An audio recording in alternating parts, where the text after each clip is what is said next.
Okay, so there's all this talk about Platinum Games being open to porting Star Fox Zero from Wii U to Nintendo Switch, right? Yeah, sure, of course, more games from beloved franchises being represented on Switch is always a very good thing. However, I am sick of every Star Fox game being Star Fox SNES over and over again with a graphical boost and maybe a gimmick or two. It's way past time for the series to move past that.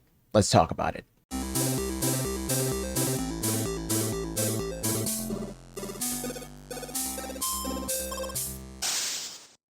Before we get into the details on moving forward, I do want to say that I actually played Star Fox Zero when it originally released on Wii U, and I liked it quite a bit. To be honest, if you ask me, I think it's an easy top 5 amongst Wii U exclusives, but y'all aren't ready to have that conversation. That being said, if given the choice, I would not want to put Star Fox Zero on Nintendo Switch. For all intents and purposes, Star Fox Zero amounts to what was the third game in a series of games that's entire purpose were all to recreate the original Star Fox game, and not in the Breath of the Wild sort of way that we here at fanatixfour are so fond of. For most all-time great media, the creators behind the given piece of work set out to achieve a relatively abstract goal of realizing a vision. Successors of projects like these tend to then try to follow that established framework with the sole goal of improving on the original work in its follow-ups, rather than just setting out to make the best thing possible for what it is on its own merits, like they did at the start of the creation of the original thing. Hence why sequels tend to be lackluster more often than not across any medium that you can think of. Star Fox Zero, of course, went further in its attempt to make its gameplay distinct from its predecessors, but it still ultimately attempted to harken back to the original game with the gameplay, level design, and storyline. I think if Nintendo is truly in the business of making Star Fox a successful franchise on Nintendo Switch, it should be by making a game worthy of that success, removed from any sort of nostalgia for one specific game type. What would that entail, you might ask? Here's some ideas. First of all, I think the game shouldn't follow the existing formula in any way. In other words, it should have none of the existing story beats, and it should entirely have its own gameplay. To put it plainly, dogfighting should not be at the core of the game, as we've said multiple times on this channel. Honestly, the most recent example of a game that could pretty easily serve as inspiration for a Star Fox game in the modern day would have to be Ratchet & Clank: A Rift Apart. The amount of variety in its mechanics and gameplay is on par with what I feel the Star Fox universe could facilitate on its own, and there's plenty of well-established aspects of this world that differ from Ratchet & Clank's to naturally separate the two without a whole lot of brainstorming on the part of the developers behind the new Star Fox game. Star Fox being a third-person action platformer with an emphasis on shooting mechanics just makes a lot of sense if you look at the themes of the world. They could go for an open world approach set on one massive planet,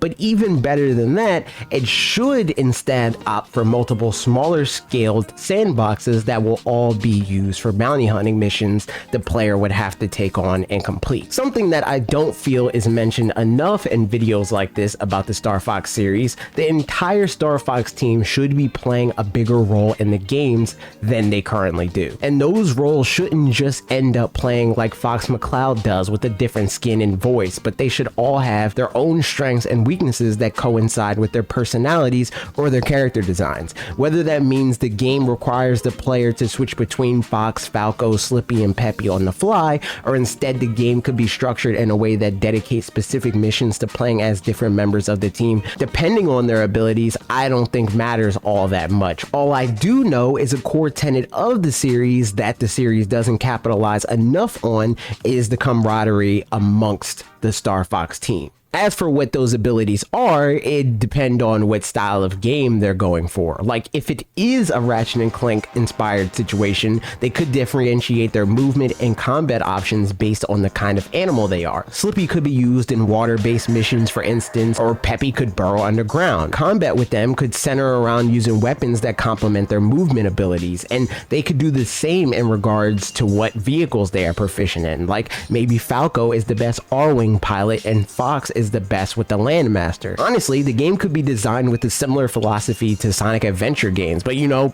good, or even better, make it a game that can be played with 3 other friends online or even over local wireless, Halo campaign style. If they made all of Team Star Fox a focus on the gameplay level and paid the same amount of attention to them that they're paid in, say, Star Fox Command narratively, this new Star Fox game could help grow the brand in a very cool way.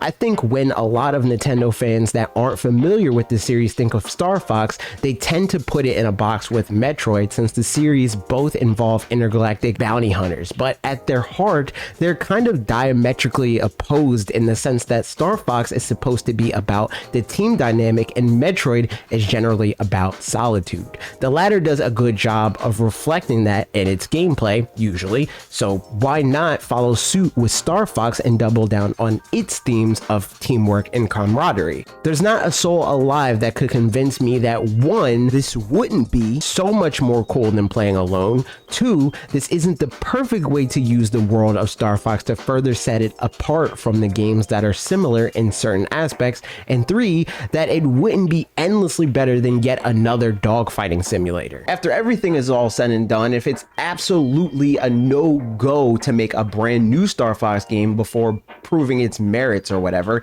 here's some ideas on how to do that without just plopping an old game from the last console onto the Switch to win people over to a franchise that historically hasn't done a very consistent job at that. Like I said, I actually like Star Fox Zero quite a bit, but I feel like the thing I like most about it will be all but completely stripped away from it if Platinum were to actually remake or remaster it for Nintendo Switch. To me, Star Fox Zero always felt like less of a game where I tried to play optimally and more like an amusement park attraction or one of those games at the arcade that cost $1 instead of 25 cents. The controls felt like they were adding friction to the experience in a simulation sort of way to me, rather than the design failure sort of way that the rest of the Nintendo community seems to view them as. But I think if they do end up doing this, Platinum will remove all of that charm, thereby diluting it into just the modernized Star Fox 64 clone it was at its core,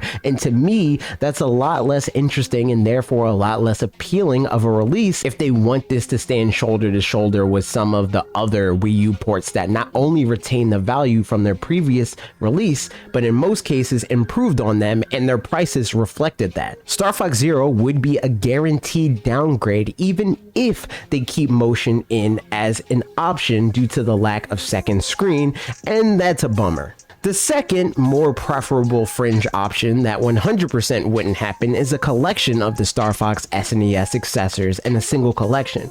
And when I say that, I specifically mean a collection with Star Fox 64, and Star Fox Zero. Maybe even throw in Star Fox 2 if they're feeling particularly generous. Obviously, the SNES entries would need some sort of additional content to avoid being redundant with the Switch Online offering, but assuming they'd have something in mind like a custom R-Wing creator or something quirky like that, it'd be a pretty easy thing to market. Call it the Star Fox Evolution Collection, or go full on the nose and just call it Star Fox All-Stars for the branding opportunity.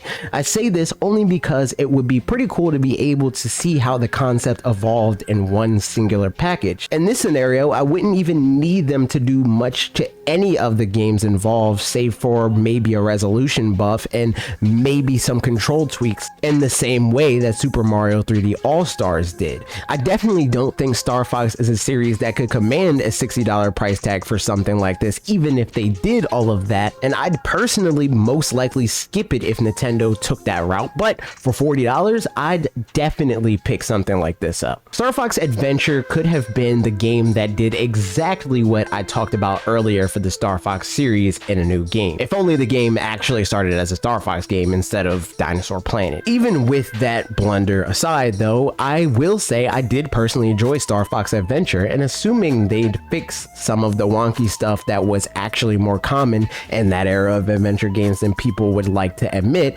yes, including the ones that people like to this day, we'd be in a good place. A fun little side adventure starring one of Nintendo's most likable characters wouldn't be the worst thing in the world to bring to Switch when it comes to trying to revitalize said franchise. Star Fox Assault, however, would be the best option in this de facto we have Star Fox at home category, because it did come close to being a good example of what Star Fox could be when they simultaneously stay faithful to the roots of the series and its theming, but also move beyond the original arcade-like formula where it can be completed in a single session with the aim of encouraging players to continuously replay and attempt to outdo their previous playthroughs. The dogfighting is still there with a decent amount of improvements from how they controlled in past games, and they also included on-foot combat. Plus, that extends to a very fun multiplayer mode that I think could be added in this new remaster and even improved with an online multiplayer option. It would be pretty cool, just saying. And those are my 2 cents on how Star Fox should make its debut on the Nintendo Switch, with a little bit of extra if that's absolutely not an option. What do you think? Let me know that and more in the comments down below. If you enjoyed this video, I would appreciate it if you click the like button, subscribe to the channel, and most importantly, ring the bell so you can be notified when more videos like this are uploaded every single week. Okay, that's it for me. See you next week.